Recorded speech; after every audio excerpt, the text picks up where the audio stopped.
parents in Massachusetts were left outraged after a preschool allegedly forbid their children from using a common, simple phrase. Deeming the words offensive, students were told not to say them again, but parents say this has gone too far. Christine Hartwell was left in total disbelief when her 4-year-old daughter Julia came home from preschool saddened by a chain of events that occurred in her classroom. It was so infuriating, the Massachusetts family said they were looking for a new preschool for the girl since her current school barred the use of a common phrase often uttered by children and adults.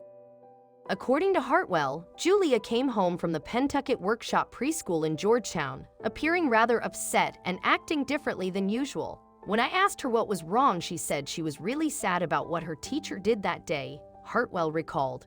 Then her little girl told her that her teacher said she couldn't call one of her classmates her best friend. In disbelief and outraged, Christine Hartwell questioned her daughter's school. She and her husband went to the director at Pentucket Workshop to find out more about the policy, which she said is not spelled out in the school handbook. Shockingly, the school defended their stance, saying they've done research on the pros and cons of using the term best friend and found banning the term promotes inclusion in the classroom. They also made it clear that they would continue to discourage children from using the phrase in group settings. It has been our experience, which spans decades, that the use of the term best friend, even when used in a loving way, can lead other children to feel excluded, which can ultimately lead to the formation of cliques and outsiders, school officials said in a letter they sent to the Hartwells, the New York Post reported. Of course, Hartwell found the explanation to be outrageous and silly, saying children should be allowed to speak from their heart. The mother fears the ban can end up having a negative effect on her daughter, who's been left confused and upset. Hartwell explained that her daughter is now hesitant to call anyone her best friend anymore.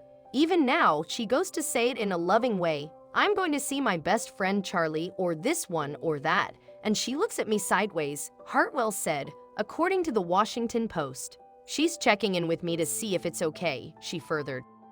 How do you police a 4-year-old from expressing their feelings? Christine Hartwell asked, according to Boston 25 News. It's outrageous, it's silly, and it hurts. Hartwell also feels that best friends allow kids to feel more secure at school, which is why she was planning on pulling Julia from the preschool and finding a new one where her daughter can still call someone her best friend.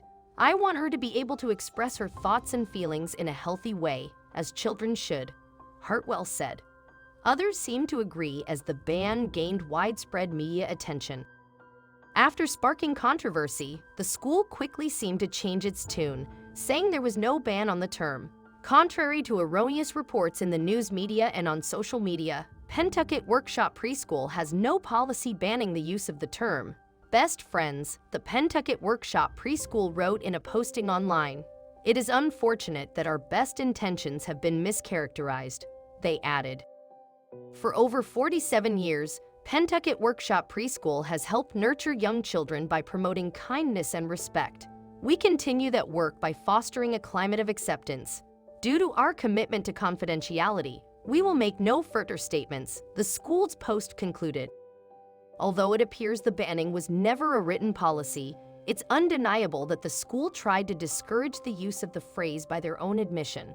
Then they tried to backpedal when they were met with criticism. It's natural and healthy to have friends, and yes, that includes having a favorite or closest friend. Perhaps the school should focus more on teaching kids how to make friends and be a friend rather than discouraging them from using harmless words.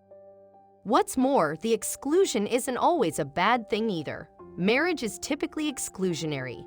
Should we get rid of that too? Where does one draw the line? Instead of trying to force inclusion, maybe we should get back to teaching children how to cope with exclusion. You can encourage children to be nice to one another, have manners, and be tolerant without demanding they include everyone in everything.